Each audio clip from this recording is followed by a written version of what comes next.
Boa noite, Bauer. Boa noite, todo mundo. Todo mundo me ouvindo bem? Oi, Angélica. Que bom. Todo mundo bem por aí? Espero que sim. Gente, tudo bem em relação aos últimos encontros? Tudo tranquilo? Pensaram muito nos casos clínicos? Que bom, Renato. Boa noite, meu irmão. Boa noite, Henrique. Boa noite.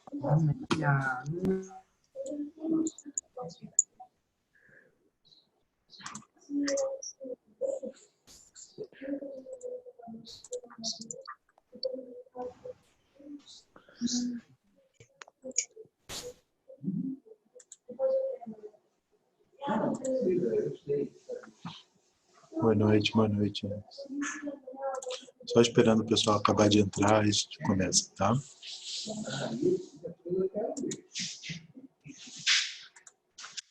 Aqueles 5 minutinhos de...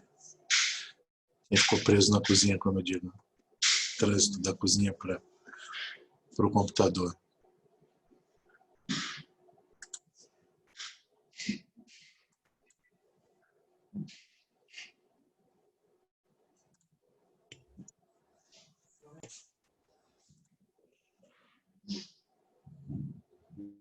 Bom, boa noite.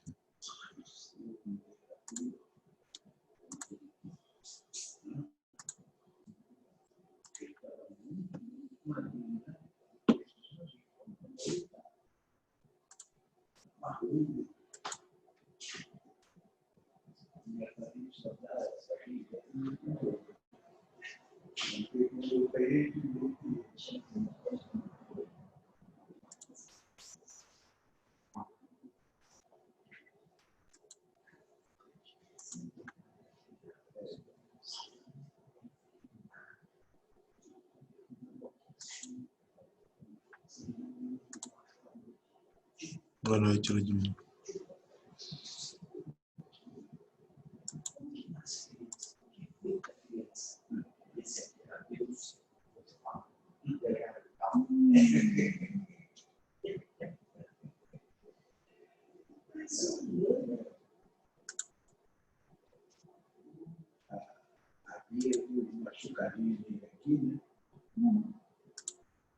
O que é isso? Esse é o preço que se tem que pagar para ver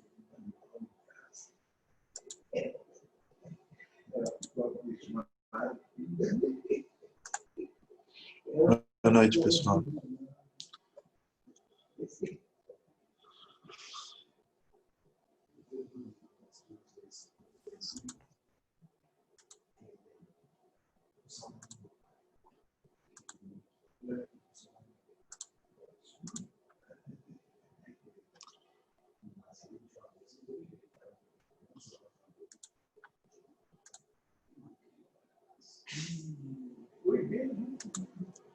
Que bom, senhor. 5 minutinhos aí, acho que o pessoal já entrou. Então, todo mundo bem por aí. Espero que tudo esteja tranquilo. Espero que tenham pensado bastante nos casos. Começamos devagar, né? Os primeiros são até fáceis, né? Oi, Maia. Deixa eu ver o que você está perguntando. Poderia te explicar bem mais, Maia.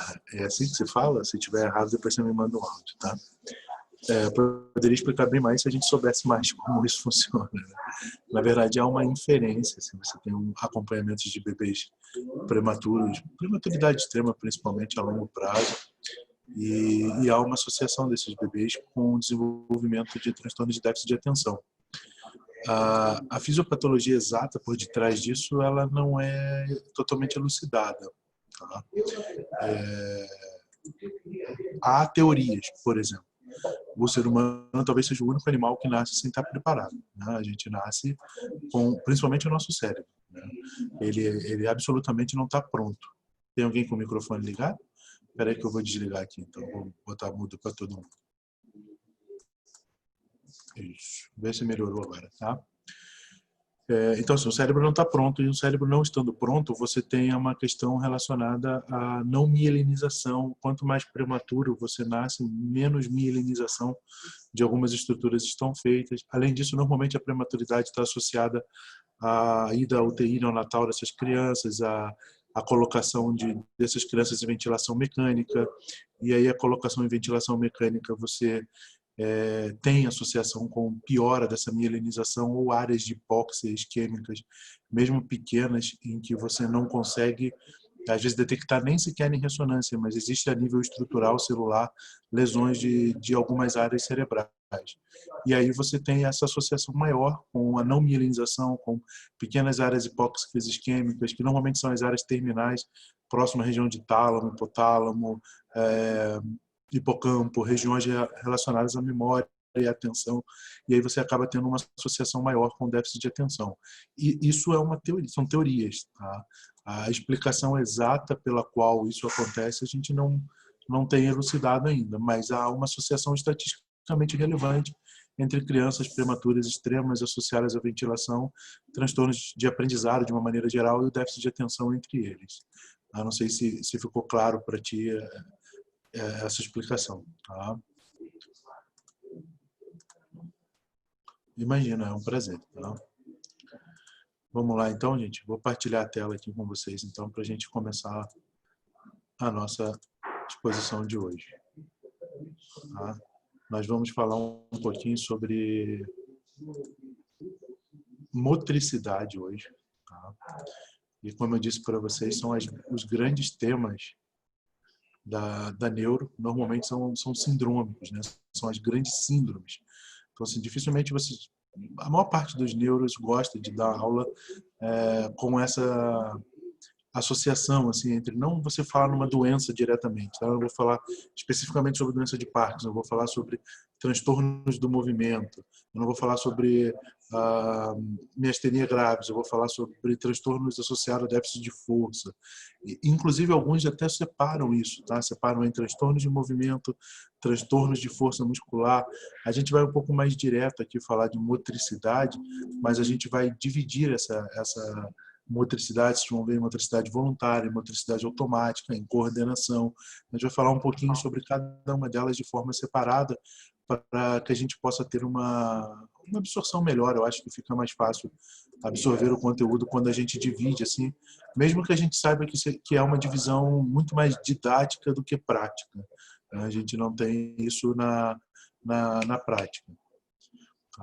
Assim, às vezes você pega paciente com mais de uma síndrome e aí você tem que a experiência que vai te fazer aprender a lidar com isso.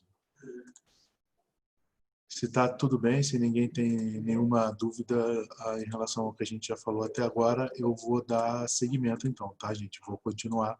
A gente vai falar um pouquinho sobre a motricidade, sobre que em cada um dos temas da motricidade eu vou parar e a gente vai resolver alguns primeiros casos clínicos para a gente correlacionar o que a gente aprendeu de anatomia com a parte clínica, tá? Primeiro, então, da motricidade, né? Quando a gente fala de motricidade, a gente pode ter alguns sinais clínicos. Os sinais clínicos podem ser diretos, primários ou diretos, né? Que são aqueles que são consequentes à lesão. Geralmente são sinais negativos também.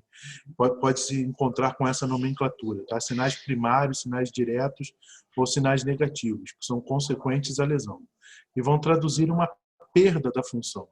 E essa perda da função, ela ocorre diretamente com uma paresia ou uma plegia, que é uma dificuldade de força, uma arreflexia, uma hipotonia, uma acinesia, ou seja, uma não capacidade de movimento, a acinesia. Algumas vezes podem ser positivos os sinais, como, por exemplo, em crises Bravais-Jacksonianas, que é um tipo de crise convulsiva específico, tá? Em que você tem uma crise de início focal. E aí você pode ter um sintoma positivo. Normalmente o sintoma positivo é quando você tem a exacerbação de algum sinal ou sintoma neurológico. Enquanto que os sintomas negativos normalmente são a abolição de função, por exemplo, paresia, perdi a força, hipotonia, não tem mais tônus. Então, quando se diz sintomas negativos, é a abolição de uma função. E nós temos os sintomas secundários ou indiretos, que geralmente são sintomas positivos. O que é isso? Então, é a liberação de uma função e essa função se torna mais exacerbada ao exame e você consegue perceber mais facilmente. Como é que isso acontece? Geralmente são consequentes da liberação de centros motores. Essa é uma doutrina de Huggins-Jackson, e vai levar o paciente a uma hiperreflexia, uma espasticidade, vai levar o paciente a ter uma hipercinesia, ou seja, um aumento do movimento. E a gente vai explicar um pouquinho por que isso acontece dentro das síndromes de transtornos motores. Então, vamos lá. Vamos começar pela motricidade voluntária, tá? Ou seja, aquela motricidade que a gente tem a capacidade de controle dos movimentos. Eu sou voluntariamente exerço esse movimento. Então, uma motricidade chamada motricidade voluntária. O que é a motricidade voluntária, então? É aquela motricidade proposicional, aquela que eu proponho o movimento. Classicamente, essa motricidade é conduzida pela via piramidal. Quando vocês ouvirem falar via piramidal, ou primeiro neurônio motor, ou neurônio motor superior, é a mesma coisa. A neurologia ainda tem muitas nomenclaturas que divergem em algumas escolas neurológicas, né? As escolas neurológicas anglo-saxãs discordam um pouquinho nas algumas nomenclaturas da escola neurológica mais continental da Europa, né? Que não é a Inglaterra, como França, Alemanha, etc. Então, às vezes você pode ver em alguns livros como é uma síndrome piramidal, ou é uma síndrome do primeiro neurônio motor, ou é uma síndrome do neurônio motor superior. É a mesma coisa. Tá? É a mesma, a gente está se referindo ao mesmo neurônio. Tá? Por que há divisões? Vocês vão ver mais para frente que o primeiro neurônio motor normalmente é o neurônio que sai do córtex e vai até o nervo que fará a eferência, né? No caso do sistema piramidal, então a gente tem um neurônio piramidal que sai do córtex, tá? E ele vai até o segundo neurônio motor que está localizado no corno anterior da medula. Por que tem um problema você chamar esse primeiro neurônio piramidal de primeiro neurônio motor? Porque o primeiro neurônio motor ele também pode estar associado ao feixe, que a gente vai ver para frente, chamado córtico nuclear, ou seja, que sai do córtex e vai até os núcleos dos nervos cranianos. Também é o primeiro neurônio motor. Então, nem sempre o primeiro neurônio motor ou o segundo neurônio motor são das vias piramidais. Então, você pode ficar com isso na cabeça quando você associa em alguns livros como neurônio piramidal, primeiro neurônio motor. O neurônio piramidal é um primeiro neurônio motor, mas existem outros neurônios que também são primeiros neurônios motores. Então, como a gente vai aprofundar um pouco mais de anatomia agora, gente, se algumas coisas não ficarem claras, tem gente que aqui está no começo, então tem isso mais vivo pela aula de neuroanatomia. Aqueles que já estão há mais tempo, que a neuroanatomia não está tão viva assim, qualquer dúvida, por favor, interrompam e aí eu retomo isso para vocês, tá? Então, o primeiro neurônio que sai do córtex em direção ao neurônio que fará a eferência do movimento, esse neurônio é chamado de primeiro neurônio motor, seja ele piramidal, do feixe piramidal, ou do feixe córtico nuclear. Tanto faz. Tá? Essa diferencia-se, né? A motricidade voluntária, ela se diferencia da motricidade automática, que é aquela que a gente não controla. Por exemplo, quando você está andando, balança os braços, mímica facial para falar, é uma coisa que acontece espontaneamente, você não fica pensando nisso para fazer o movimento. E essas vias são conduzidas pelas vias, essa motilidade automática, pelas vias extrapiramidais. A piramidal ela é considerada mais elaborada, ela é responsável por todo esse gestual sofisticado dos mamíferos superiores, que inclui o homem. Então, a anatomia dessa motricidade voluntária, gente. O que a gente tem que lembrar? Claro, a anatomia pode ser muito além, né, do que eu vou falar aqui. Eu estou passando assim, en passant, em alguns pontos que são cruciais que a gente não pode deixar de lembrar quando a gente vai avaliar um paciente com síndromes neurológicas. Eu sempre falo em sala de aula, meus alunos estão cansados de ouvir, que eu vou falar para vocês aquilo que todo médico tem que saber do ponto de vista neurológico. Eu sei que nem todos aqui farão neuro, como eu sempre digo em sala de aula, eu sinto muito que não façam, porque eu gosto demais do que eu faço e gostaria que todos vocês seguissem para a área neurológica nas suas respectivas áreas. Mas eu sei que não, talvez não todos queiram fazer, mas algumas coisas não podem deixar de passar, porque a gente vai ter que lidar com um paciente neurológico em algum momento. Todo mundo que é médico lida com uma coisa ou outra, e o básico a gente tem que saber. Então, da motricidade voluntária, o que a gente precisa saber do ponto de vista anatômico? A atividade voluntária de qualquer músculo ela é regida normalmente por fibras nervosas que são muito longas, e elas se originam lá no córtex cerebral. E elas dão origem a duas vias que são muito importantes para o controle da motricidade. O trato córtico-espinhal, saiu escrito errado ali, né? Cortiço, já está pensando em essa de Queiroz. É o trato córtico-espinhal e o córtico nuclear, que foi o que eu falei para vocês. Então, as fibras que se originam no córtex, elas dão origem às fibras córtico-espinhal e córtico nuclear. Ambas são chamadas de primeiro neurônio motor. Tá? Esses tratos normalmente vão se originar na área motora do córtex. Qual é a área motora do córtex? É a área 4 de Brodmann, todo mundo lembra, localizada no giro pré-central. Esses tratos vão representar os axônios dos neurônios localizados na região motora. Então, eu tenho lá na minha área pré-frontal, na área 4 de Brodmann, eu tenho a origem dos neurônios que são responsáveis pela motricidade voluntária. Tá? Eles originam dois feixes principais. Córtico espinhal, que vai ser o primeiro neurônio da via motora voluntária periférica, da musculatura periférica, e o córtico nuclear, que é o primeiro neurônio motor das vias motricidade voluntária do crânio, né, encefálica, dos nervos cranianos. Então, é nessa região 4 de Brodmann que se originam essas fibras. O trato córtico-espinhal ou piramidal, então, no seu trajeto descendente, por que eu vou falar agora especificamente do trato córtico-espinhal, gente? Porque o trato córtico-nuclear, a gente vai deixar para voltar nele quando a gente for falar sobre o exame de motilidade voluntária do crânio. Tá? Então, eu vou começar pelo córtico-espinhal ou piramidal. Por que chama piramidal? Porque no seu trajeto descendente, ele vai passar do córtex pré-frontal, da área 4 de Brodmann, ele passa pela cápsula interna, pela base do mesencéfalo, da ponte, e aí chega na pirâmide, na região da pirâmide no bulbo. Quando ele chega na região da pirâmide do bulbo, ele sofre uma decussação, que é o que significa decussar. Decussar, em grego, significa cruzar.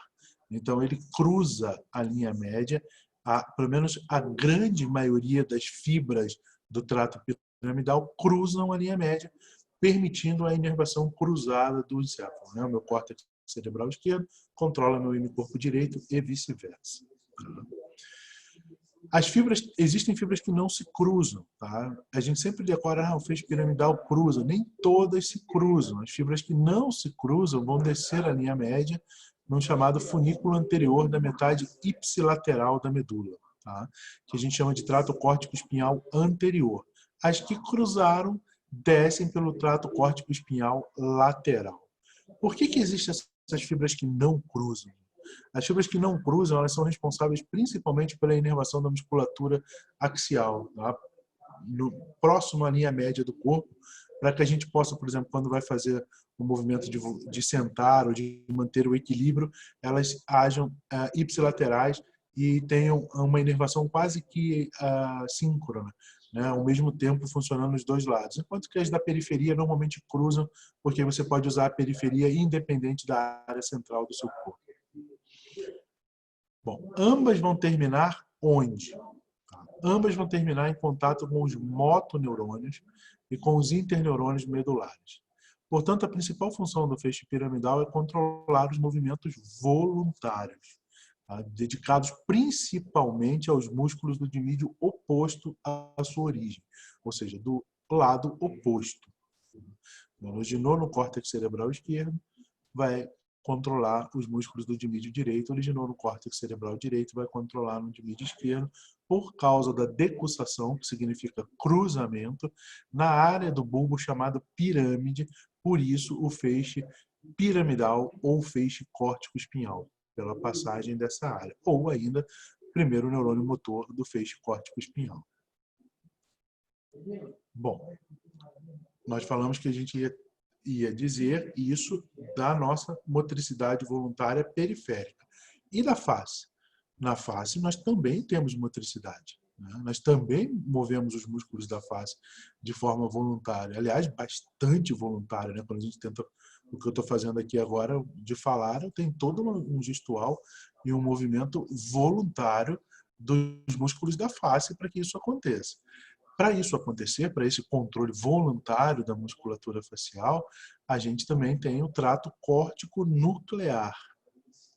O trato córtico nuclear ele tem origem e trajeto bem semelhante ao córtico espinhal. Eles se originam na mesma região, área 4 de Brodmann, também descem pela cápsula interna e vão entrar em contato com os motoneurônios localizados não na medula, mas nos núcleos dos nervos cranianos. Por isso o nome de trato córtico nuclear. Por isso esse nome trato córtico nuclear, porque eles vão diretamente para os núcleos dos nervos cranianos e não para a medula, tá? Que senão chamariam-se córtico espinhal. Então, os anatomistas e neurologistas não têm uma imaginação muito grande. Então, feixe córtico espinhal, porque vai do córtex para a medula.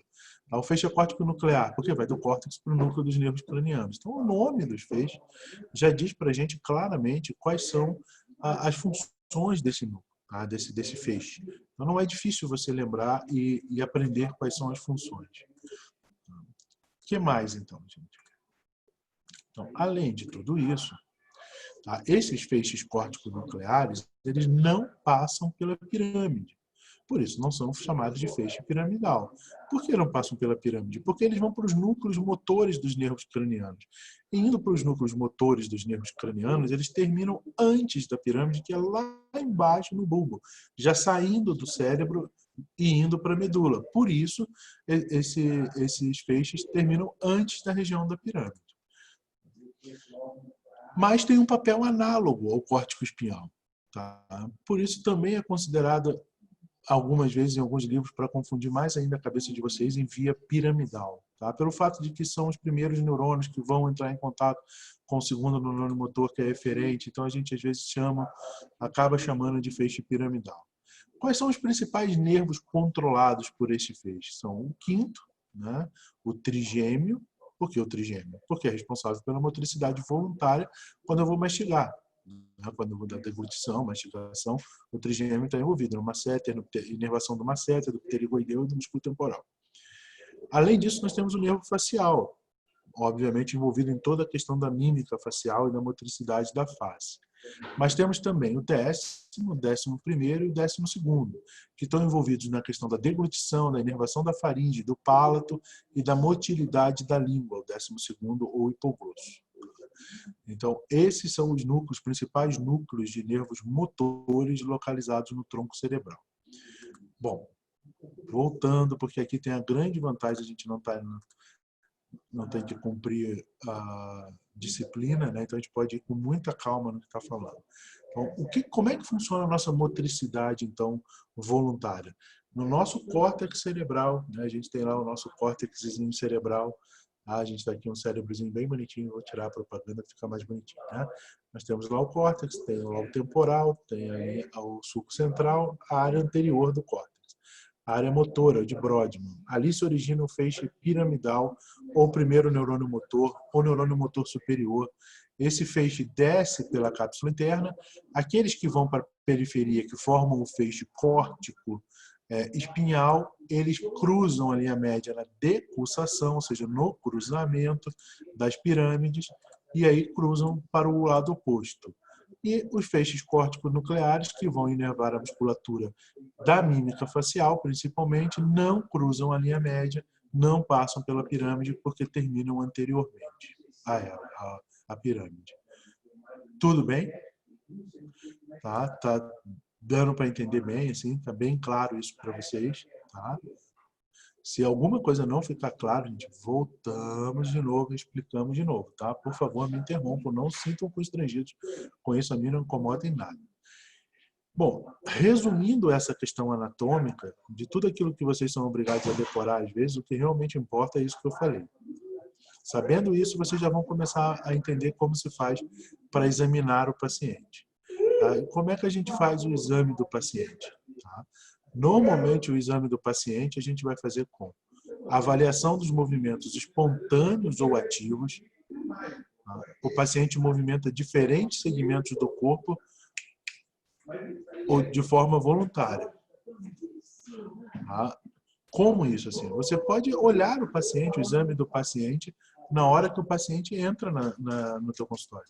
Quem já fez ambulatório comigo sabe que eu gosto de chamar o paciente. Né? Eu normalmente vou lá na frente, assim, mas a secretária pode chamar? Para outras áreas eu acho que é até interessante, mas para neuro não, porque quando eu chamo o paciente eu vejo ele levantar, eu vejo ele caminhar na minha direção, eu já iniciei meu exame neurológico. Eu já estou olhando se ele tem balanço automático, se ele tem um déficit de força, se ele caminha, se ele move um lado. Você imediatamente adentra a sala.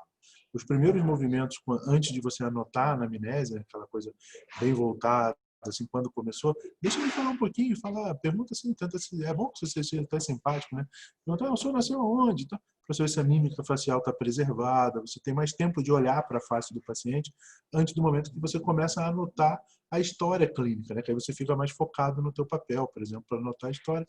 Então, deixa ele falar um pouquinho, observa a mímica facial, observa como ele entrou, como ele caminhou, como ele sentou.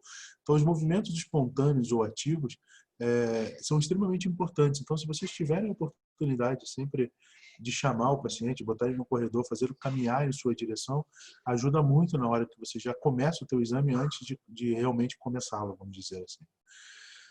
Força muscular segmentar. Claro que se o paciente se queixa que ele tem um déficit de força em alguma região específica do corpo, você vai examinar essa região especificamente. Então, a gente vai pedir ao paciente que execute determinados movimentos, normalmente movimentos contra a referência oferecida a resistência, oferecida pelo examinador.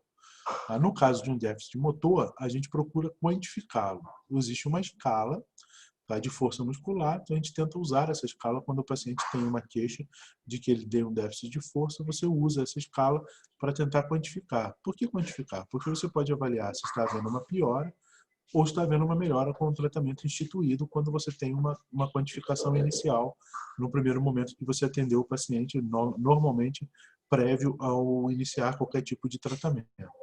Então, essa é a escala de força muscular, tá? Em algarismos romanos mesmo. Um grau 5 a gente considera como força muscular normal, ou seja, o paciente não tem queixa nenhuma de perda de força. Grau 4, quando ele tem um movimento com capacidade de vencer uma leve resistência, é leve mesmo, tá? Não é para você subir no paciente, fazer força no ombro, por exemplo, e pedir para ele levantar o ombro para avaliar o trapézio, por exemplo. Não é isso que a gente está pedindo, tá?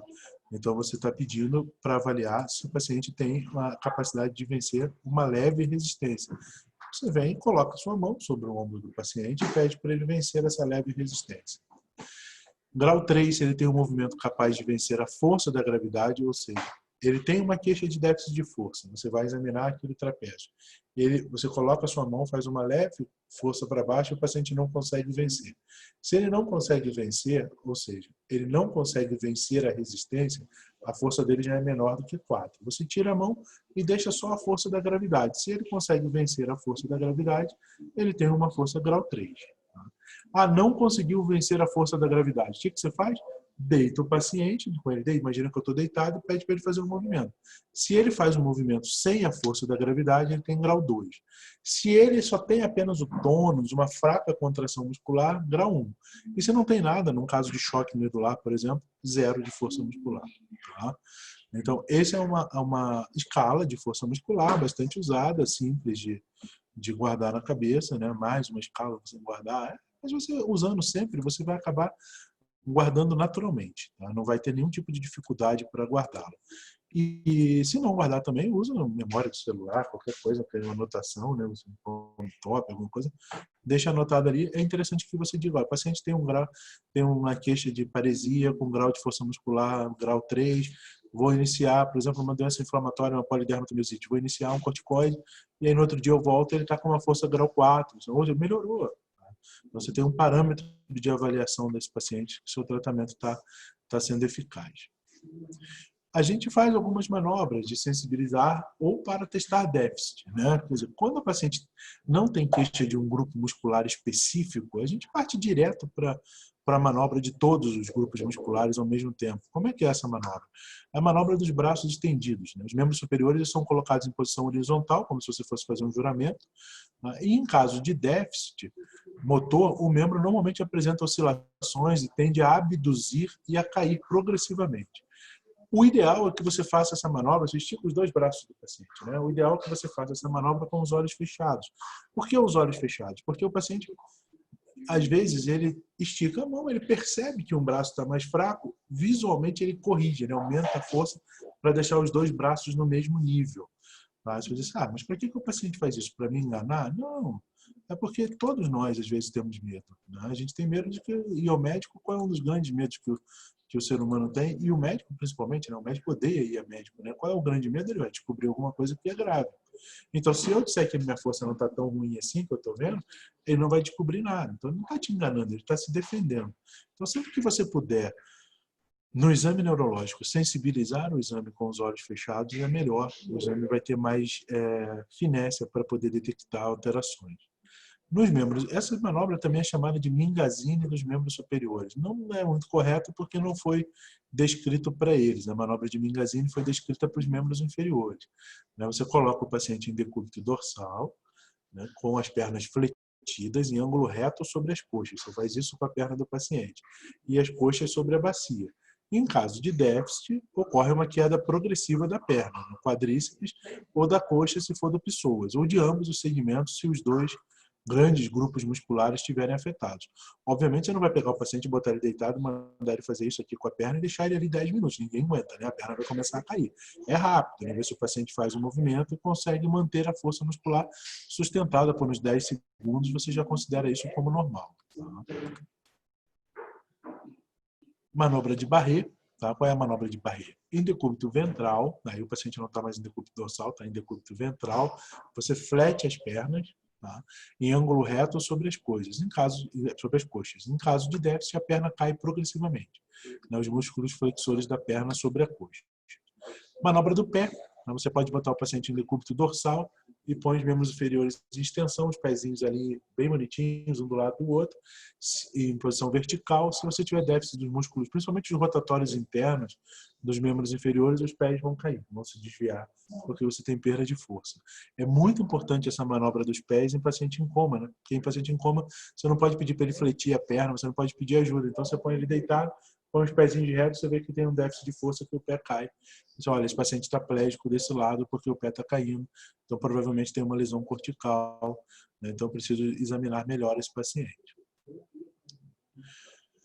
Para a gente lembrar, eu não ia deixar vocês sem aqueles desenhos esquemáticos maravilhosos, né, gente? Então, você tem o trato córtico-espinhal direito, o trato córtico-espinhal decursa, que nada mais é, em grego, como eu disse, cruzamento, cruza a linha média na região das pirâmides e vai formar o trato córtico-espinhal lateral.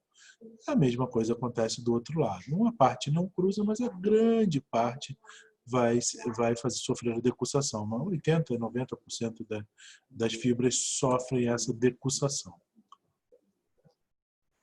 Já a via piramidal córtico-nuclear, tá? Para os núcleos dos nervos cranianos, se originam na mesma região, área 4 de Brodmann, descem pela cápsula interna, vão até o tronco cerebral, mas não cruzam a linha média porque eles terminam antes. Então, aí, antes do bulbo passar para a medula, um pouquinho abaixo está a pirâmide. Então, eles terminam antes, e aí, em cada um dos segmentos específicos, eles inervam os nervos que têm a sua origem nuclear em cada um desses segmentos, seja ele o mesencéfalo, a ponte ou o bulbo. Então, você pega um desses nervos e aí dependendo de onde for a lesão. Por exemplo, lesão no mesencéfalo, normalmente você vai ter lesão de terceiro e quarto par. Lesão na ponte, quinto, sexto e sétimo. E depende do nível de onde está a sua lesão. Esses são os córticos nucleares, e se vocês repararem, o feixe córtico nuclear ele não cruza a linha média, então. Tá? O córtico espinhal, sim, o córtico nuclear não cruza. Essa é a manobra dos braços estendidos, como eu falei para vocês. Algumas pessoas chamam de Mingazini dos membros superiores, mas é uma denominação errada. Né? No caso, Gregory, no caso do nervo acessório, é um caso à parte. Né? Por isso que medicina é uma coisa interessante. Né? Eu gostei do seu nome mesmo. É seu nome mesmo? Assim, Gregory Peck. O Gregory Peck, né? O ator que eu gostava. Eu vejo as coisas antigas, me lembrou o nome. Mas o nervo acessório é um caso à parte. Por que é um caso à parte? Porque o nervo acessório ele tem uma origem muito bem lembrada por ti. A gente vai falar um pouquinho disso ali mais para frente, quando eu falar do exame dos nervos dos pares cranianos. Ele tem uma origem medular, né? Entre C1 e C4 tem uma parte dele, na verdade são dois nervos, né?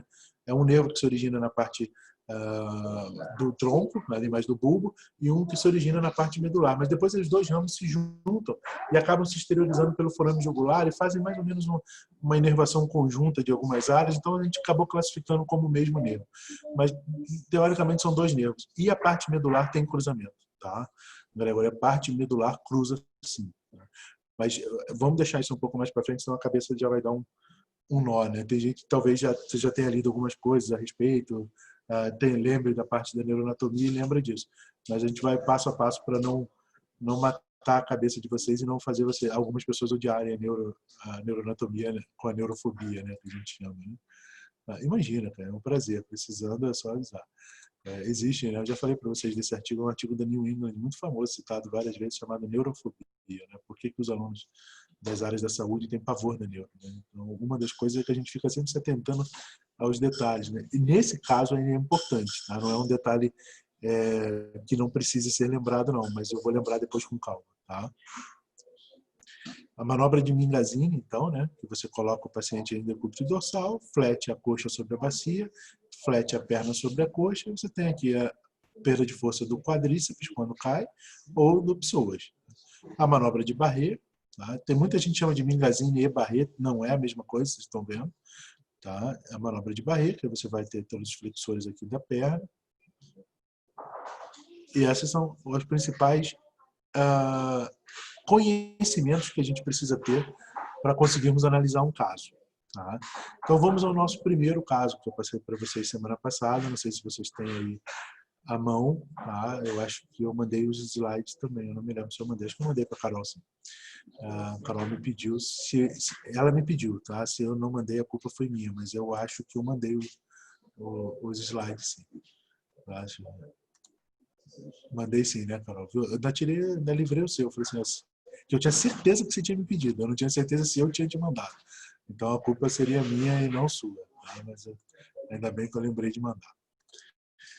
Então vamos lá, gente. A gente tem um homem de 56 anos, hipertenso, e ele apresentou um quadro súbito, e aí já começamos a lembrar, vamos começar a juntar tudo que a gente está falando aqui nesse período. Quadro neurológico que se inicia subitamente, até prova em contrária de origem vascular, né? De súbito de perda de consciência, e aí quando ele retorna, tem um desvio da comissura labial para a direita, tá com uma disfasia, uma alteração da fala, e quando foi avaliado apresentava um déficit muscular em mídio direito. Os olhos estavam desviados para a esquerda e havia sinal de Babinski à direita. E aí a pergunta que a gente faz é: qual a localização da lesão? B. A lesão de qual estrutura explica a presença de hemiparesia direita com sinal de Babinski? Como se aplica a hipotonia nesse caso? E por que há desvio de comissura labial para a direita? Alguém arrisca? Alguém leu alguma coisa? Ou ficou muito complexo antes da gente conversar sobre anatomia? Eu não sou daqueles caras chatos que ficam, alguém fala. Eu vou mostrar para vocês, a gente vai discutindo, tá? E aí as dúvidas surgindo, vocês perguntam.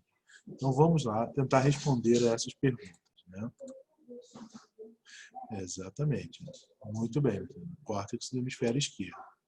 Mais precisamente ainda, se a gente quiser ser mais direto ainda, muito provavelmente na área pré-frontal, ou área 4 de Brodmann, que é a área motora, né, pelo déficit motor que o paciente apresenta.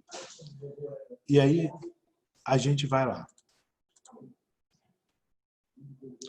Exatamente. Muito bem. A gente acabou de falar, né, por que a Luciana está respondendo córtex do hemisfério esquerdo e a face é ipsilateral. Por que a face é ipsilateral? Porque o feixe córtico nuclear não cruza a linha média. Então, a lesão da face ela é ipsilateral a lesão, tá? Enquanto que a lesão do dimídio pelo feixe córtico espinhal, que cruza a linha média na pirâmide, ela é do lado oposto. Tá? Então, isso você explica imediatamente o porquê dessa paralisia cruzada. Tá?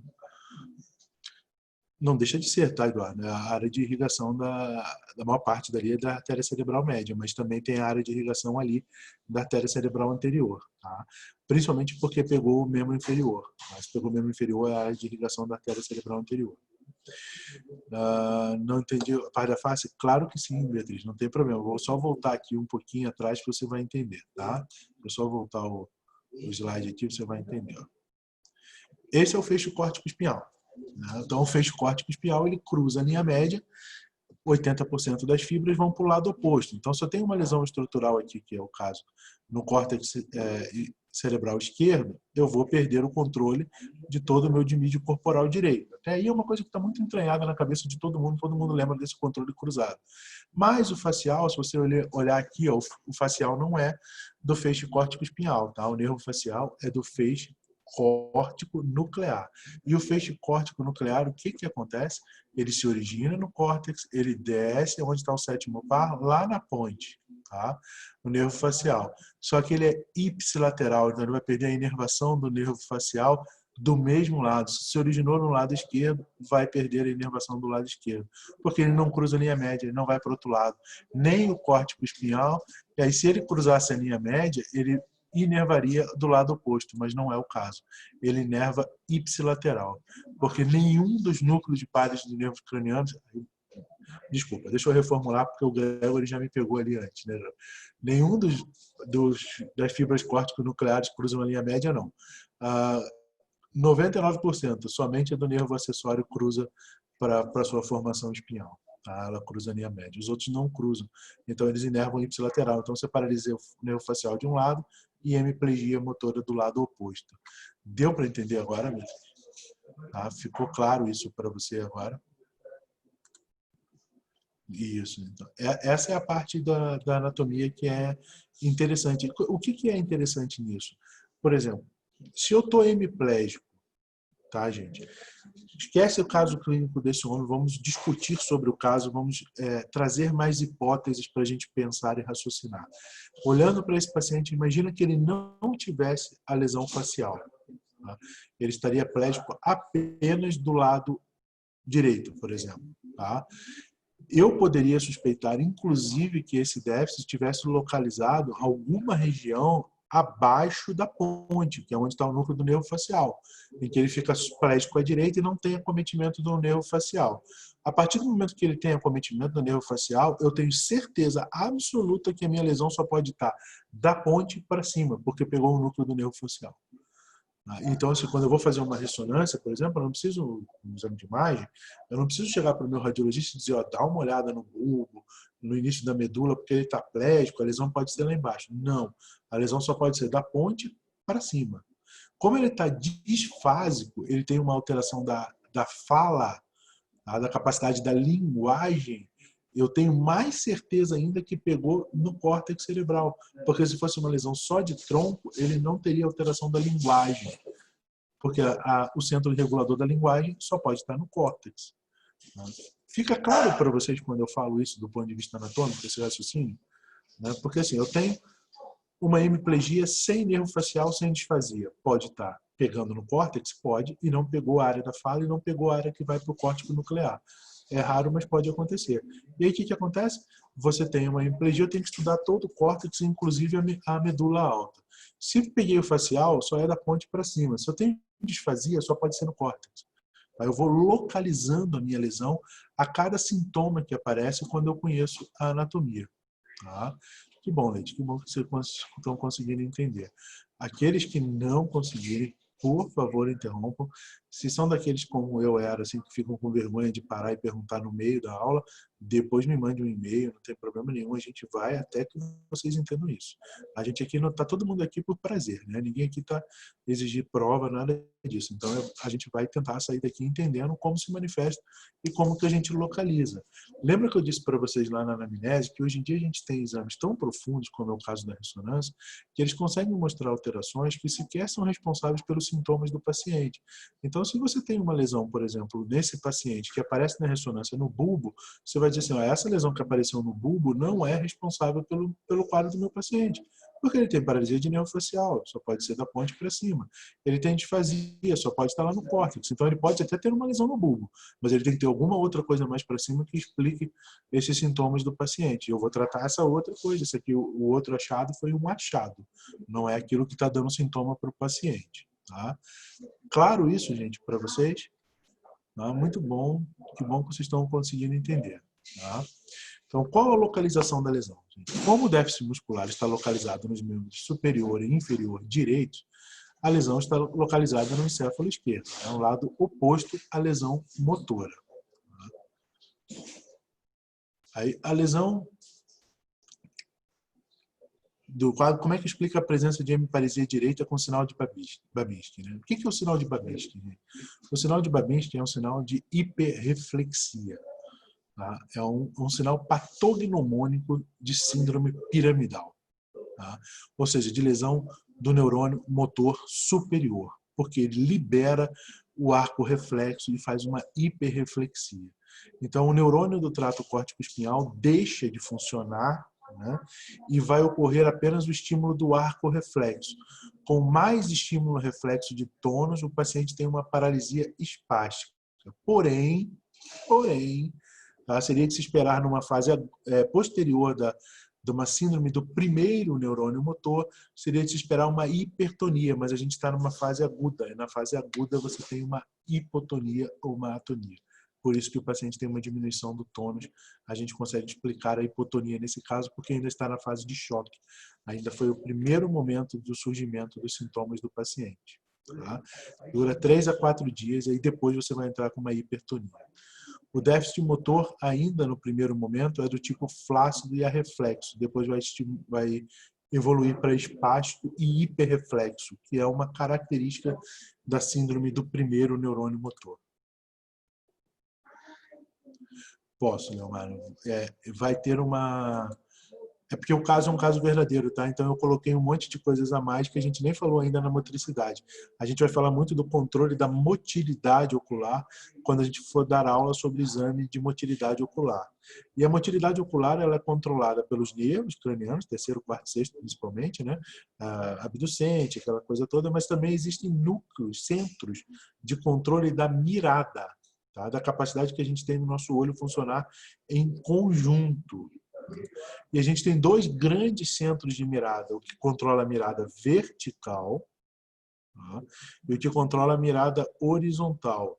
O que controla a mirada vertical normalmente está localizado no mesencéfalo. Tá? E o que controla a mirada horizontal normalmente está localizado no córtex motor, tá? E com a ajuda da ponte. Então, quando você tem uma lesão no córtex motor, como os feixes que inervam o feixe internuclear que liga o núcleo dos nervos cranianos que movem os olhos não cruzam a linha média, eles fazem parte do feixe córtico-nuclear, então você desvia o olho para o lado lesionado. A gente costuma dizer que o paciente olha para a lesão, tá? Porque o estímulo que é dado do lado esquerdo faz com que o seu olho desvie para a direita. O estímulo que é dado à direita faz com que o seu olho desvie para a esquerda. Como você perdeu do lado esquerdo e não consegue desviar para a direita, o seu olho desvia para a esquerda. Ele olha para a lesão. Tá? Então a gente vai falar mais um pouquinho sobre isso quando a gente for falar sobre os centros de controle da mirada.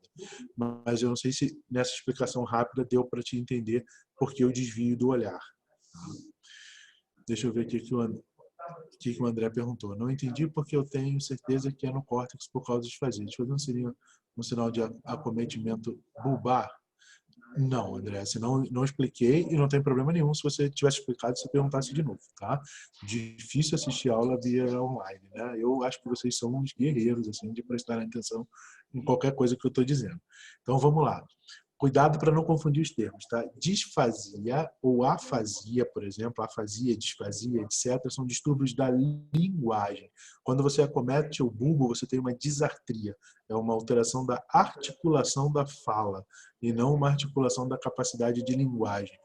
É muito difícil que você, quando eu disse disfasia, o que acontece? O paciente tem uma fala, ele conseguia falar, mas uma fala bem curta, ele entendia o que eu estava dizendo, eu perguntava, o senhor está sentindo dor? Ele falava, dor, tô. Tá? É quase que uma afasia motora. A gente só não considera afasia porque ele expressa alguma coisa, então é uma disfasia.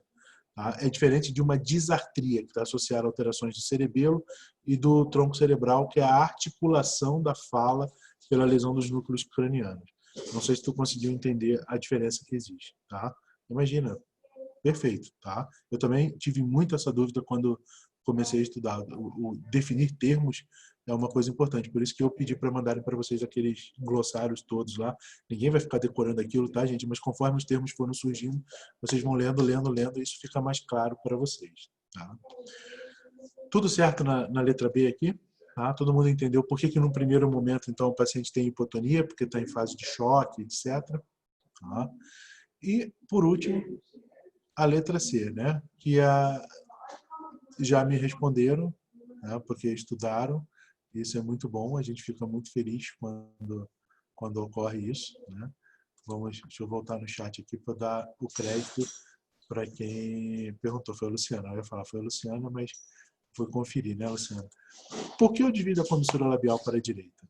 Uma lesão do nervo facial, então, gente, é o 7º par craniano esquerdo, no feixe córtico nuclear, manifesta-se por paralisia dos músculos da mímica facial, em uma hemiface, com incapacidade, por exemplo, para enrugar a fronte, para fechar completamente o olho, para sorrir, para bochechar, para assoviar.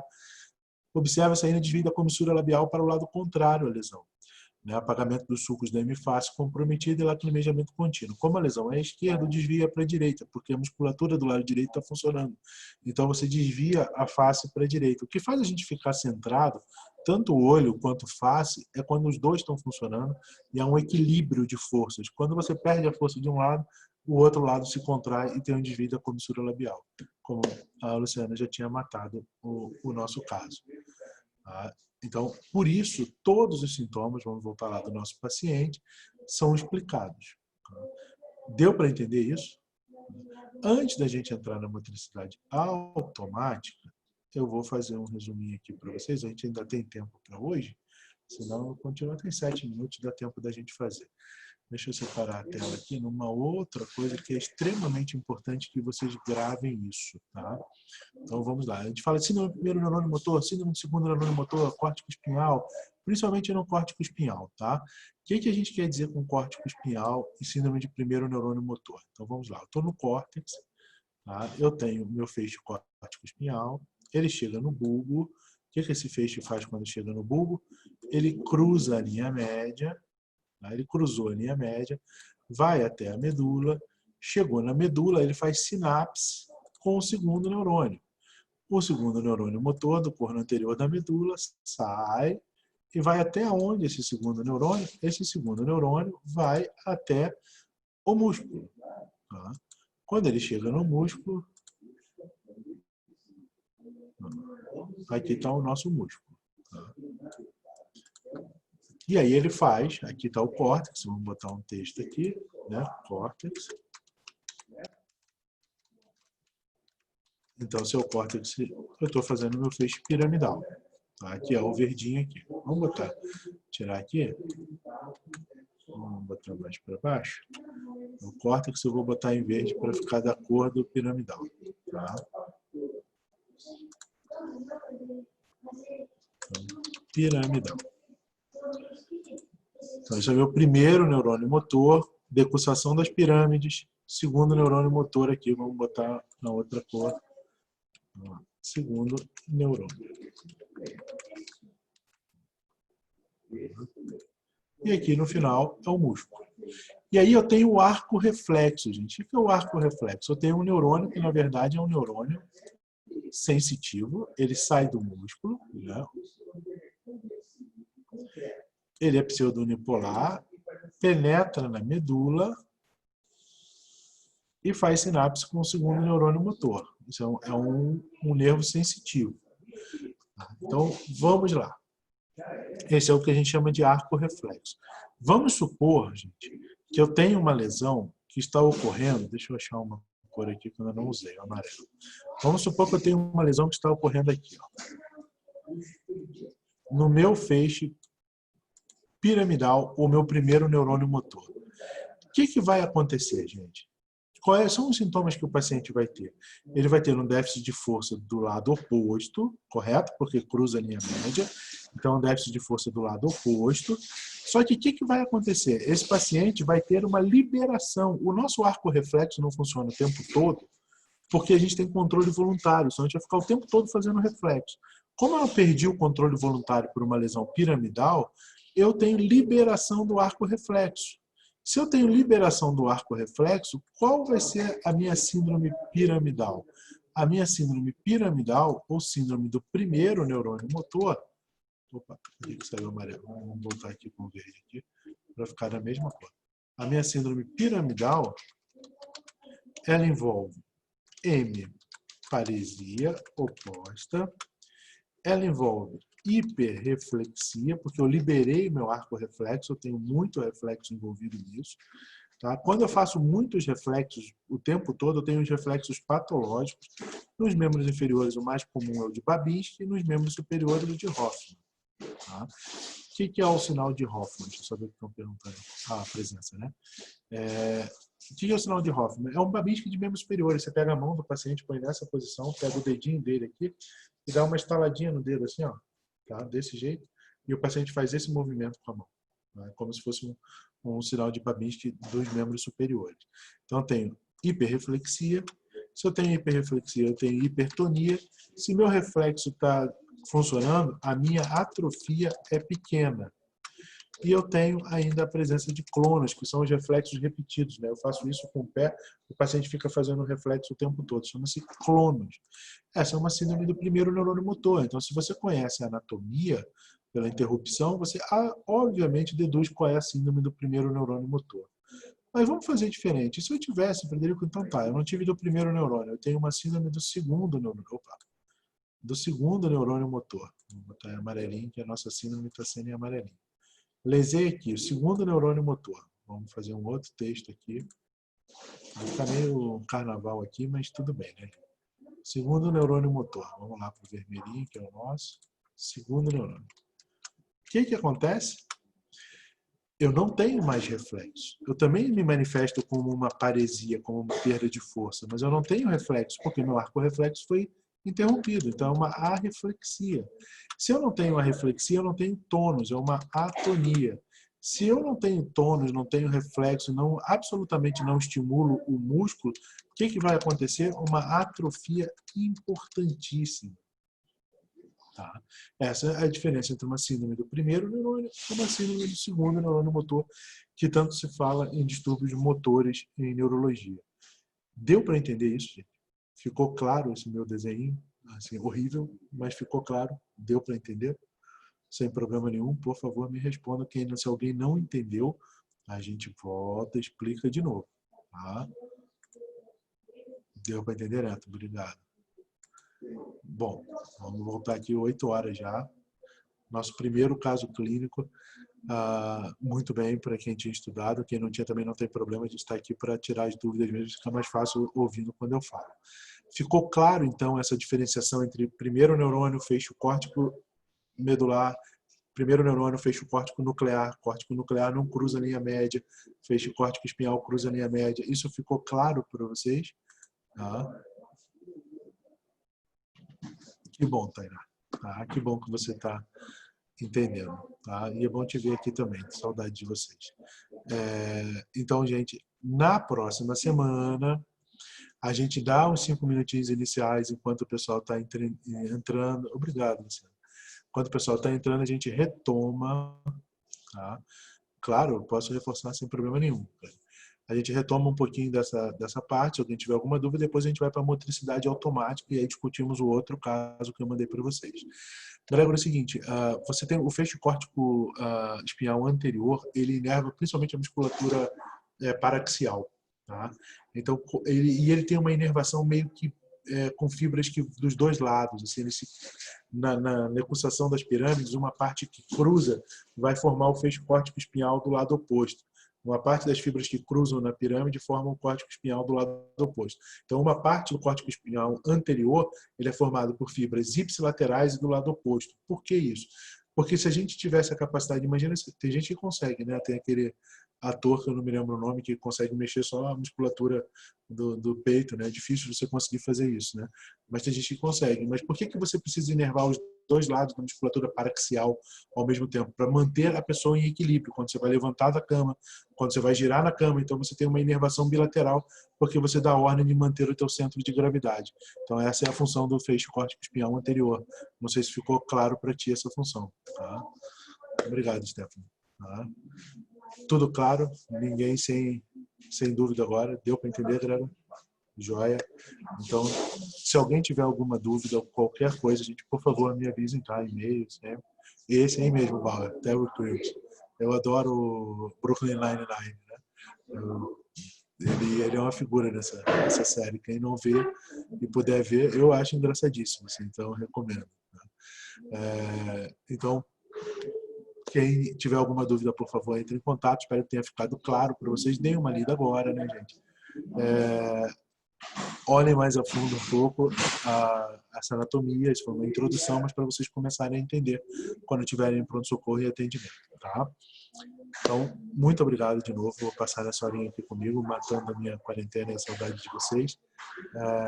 Obrigado, Helena. É um prazer, tá? E na terça-feira que vem a gente continua. Depois a aula eu disponibilizo para vocês, tá? Já gravaram, eu disponibilizo. Obrigado para todo mundo. Boa noite. Cuidem-se, né? E aproveitem, tá? Para dar uma lida em neuro. Tá? Obrigado, Renato. Até a semana que vem, então. Tchauzinho, gente.